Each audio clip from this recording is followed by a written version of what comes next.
स्वाध्याय के संदर्भ में कल जो बात कही जा रही थी, बोधि और समाधि के निधान यानी भंडार हैं, तो मुझे भी सुनकर के पढ़ कर के बड़ा आश्चर्य हुआ। बोधि और समाधि के भंडार बहुत बड़ी बात है। रत्नत्रय बोधि कहलाती है, समाधि रत्नत्रय का फल कहलाता है। रत्नत्रय की प्राप्ति और रत्नत्रय का फल, इसे दिलाने के लिए प्रथमान योग के ग्रंथ भंडार माने गए हैं बोधि समाधि के।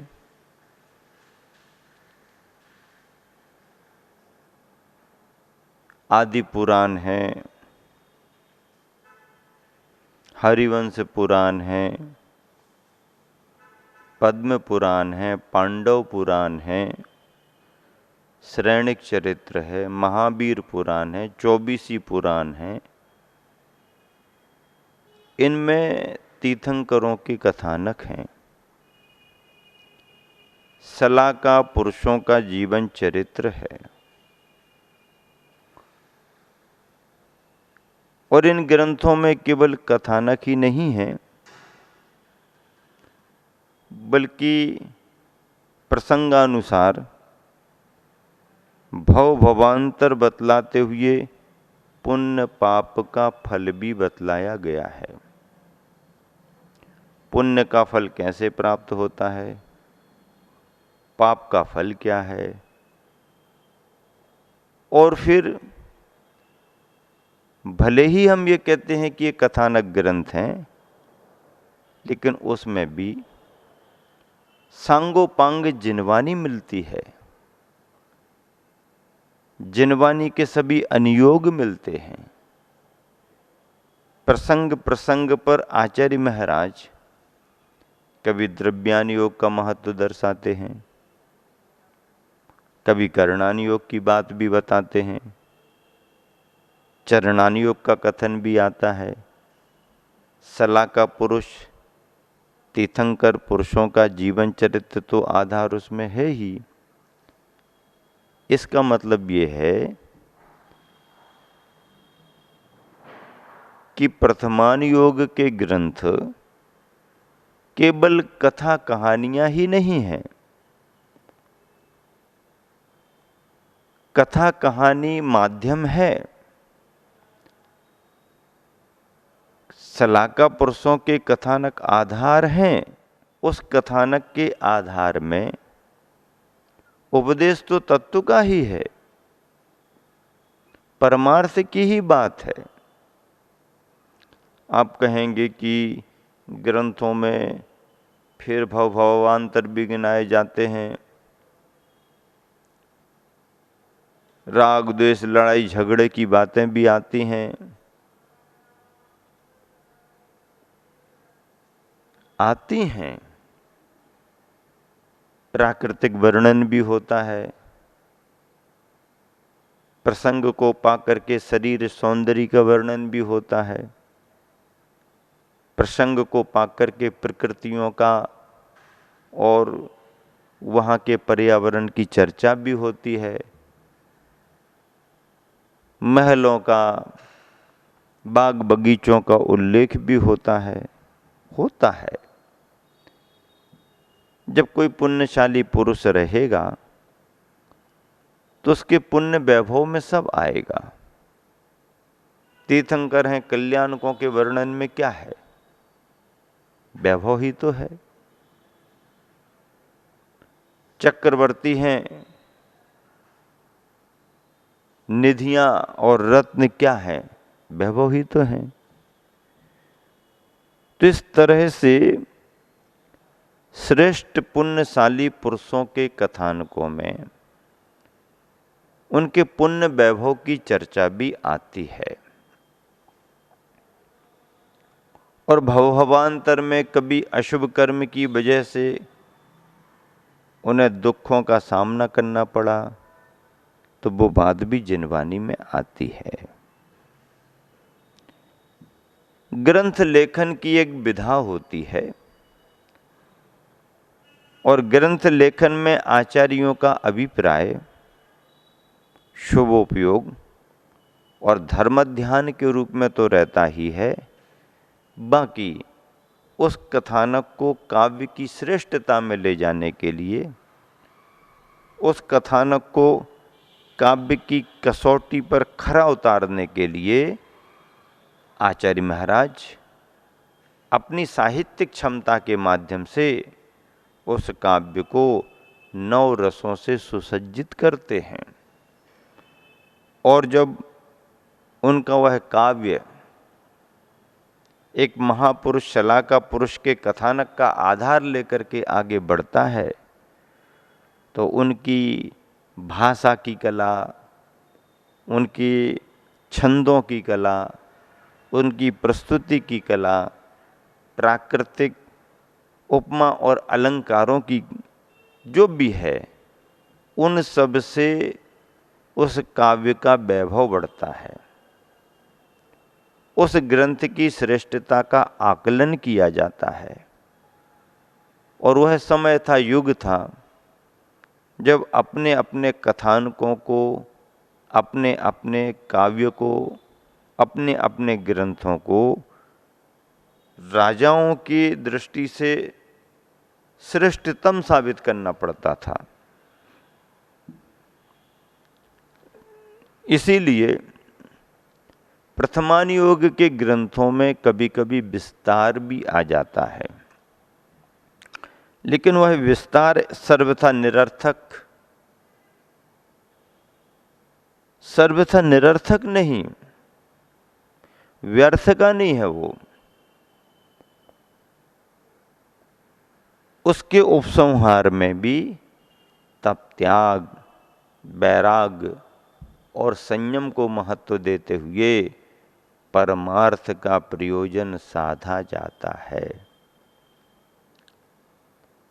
और उपसंहार में यदि अहिंसा और वीतरागता को ही महत्व मिला, परमार्थ में मोक्ष मार्ग और कल्याण की बातें आ गईं, तो उपसंहार में आई हुई ये बातें उस काव्य के, उस ग्रंथ के उद्देश्य को सार्थकता प्रदान करते हैं। पुनः वही प्रसंग आगे बढ़ रहे हैं। यहां पर कहा जा रहा, करण शब्द के 2 अर्थ हैं, एक परिणाम और दूसरा गणित। करण शब्द के 2 अर्थ हैं, एक परिणाम और दूसरा गणित। अनुयोग के प्रसंग में करण का अर्थ गणित ही लिया गया है। अनुयोग के प्रसंग में करण का अर्थ गणित ही लिया गया है, क्योंकि आचार्य समंतभद्र स्वामी ने स्वयं कहा है कि जो शास्त्र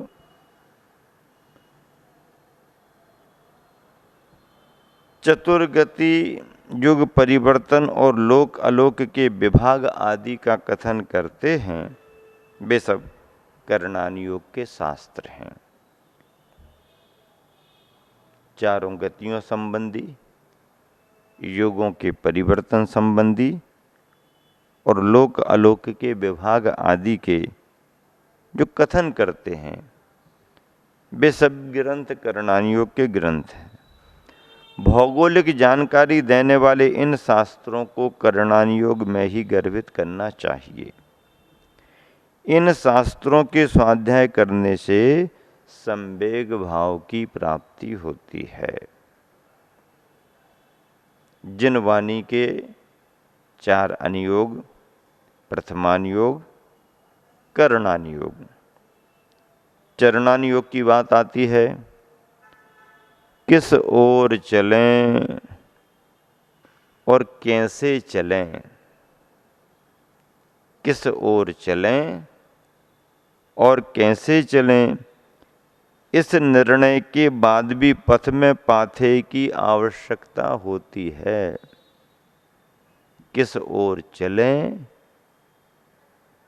और कैसे चलें, इस निर्णय के बाद भी पथ में पाथे की आवश्यकता होती है, जिसकी पूर्ति चरणानुयोग से ही होती है, जिसकी पूर्ति चरणानुयोग से ही होती है।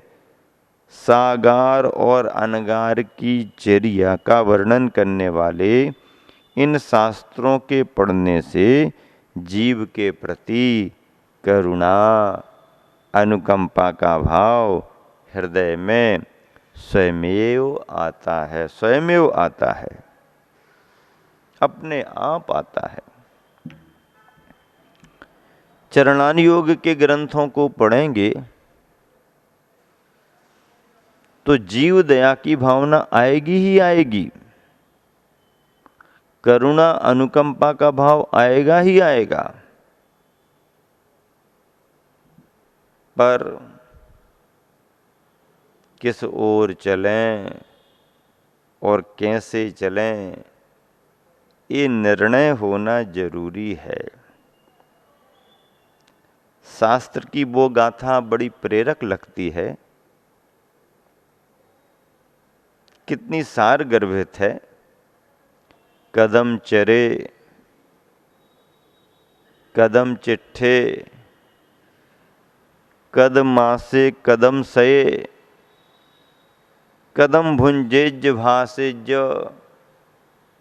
एवं पावम न बज्झदी। कदम चरे, कैसे चलें, कदम चिट्ठे, कैसे तिष्ठें, बैठें, कदमासे,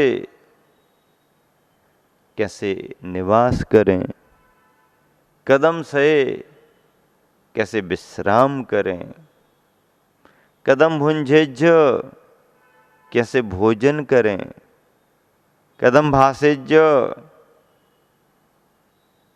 कैसे बोलें, एवं पावम न बज्जदी,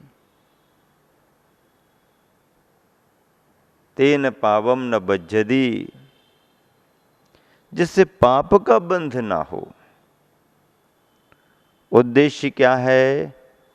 पाप का बंध ना हो, पाप का बंध ना हो, ये उद्देश्य है। उद्देश्य बहुत अच्छा है, पाप का बंध ना हो। वैसे तो प्रति समय संसारी प्राणी को कर्म का आश्रय बंध हो ही रहा है, प्रति समय हो ही रहा है। अपने अपने परिणाम के अनुसार प्रत्येक जीव को निरंतर कर्म का बंध हो ही रहा है।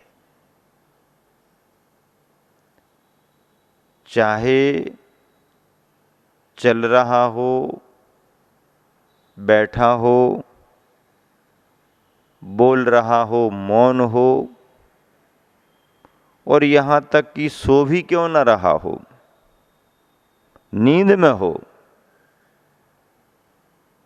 कोमा में भी चला जाए जीव, तो भी कर्म का बंध हो रहा है। कर्म का बंध उस समय भी चल रहा है। ये बात अलग है, बुद्धिपूर्वक कार्य करने से उस रूप कर्म का बंध होता है, और उपयोग में बात नहीं है और प्रवृत्ति चल रही है, तो फिर उस तरीके का कर्म बंध होता है। एकेंद्रियादिक जीवों को उनकी क्षमता के अनुसार बंध होगा। कौमा में पड़ा हुआ जीव है तो उसकी स्थिति के अनुसार कर्म बंध होगा। सोने वाले के लिए सुषुप्त अवस्था में जो स्थिति बन सकती है तदनुसार कर्म का बंध होगा। लेकिन जो जागृत है, मन वचन काय की शक्तियां जागृत हैं, और उस जागृति में मन से मन के साथ वचन से भी और वचन के साथ काय से भी, तीनों से अथवा एक से दो से जिस किसी भी तरह की प्रवृत्ति हो, शुभ हो तो पुण्य रूप होगा, अशुभ हो तो पाप रूप होगा, लेकिन कर्म का बंध तो क्या कोई बचने वाला नहीं, कोई बचने वाला नहीं। हम तो संदूक के अंदर बैठ जाएंगे, हम तो तलघर में बैठ जाएंगे, हम तो छिप कर के बैठ जाएंगे, कहीं भी बैठ जाओ, परिणाम तुम्हारे चल रहे हैं तो तदनुसार कर्म का बंध होता रहेगा। सब कुछ बंद होते हुए भी तीव्र मंद ज्ञाता ज्ञात भावाधिकरण विशेषेभ्य तद विशेष, ये अंतर है, इसमें अंतर आएगा, इस सिद्धांत की बात है। लेकिन कर्म बंद तो होगा ही होगा, हो ही रहा है। इसीलिए क्या प्रश्न किया, कदम चरे कदम चिट्ठे कदमा से कदम से कदम भुंजे जिभा से ज तेन पावम न बज्जदी। कैसे चलें, कैसे बैठें,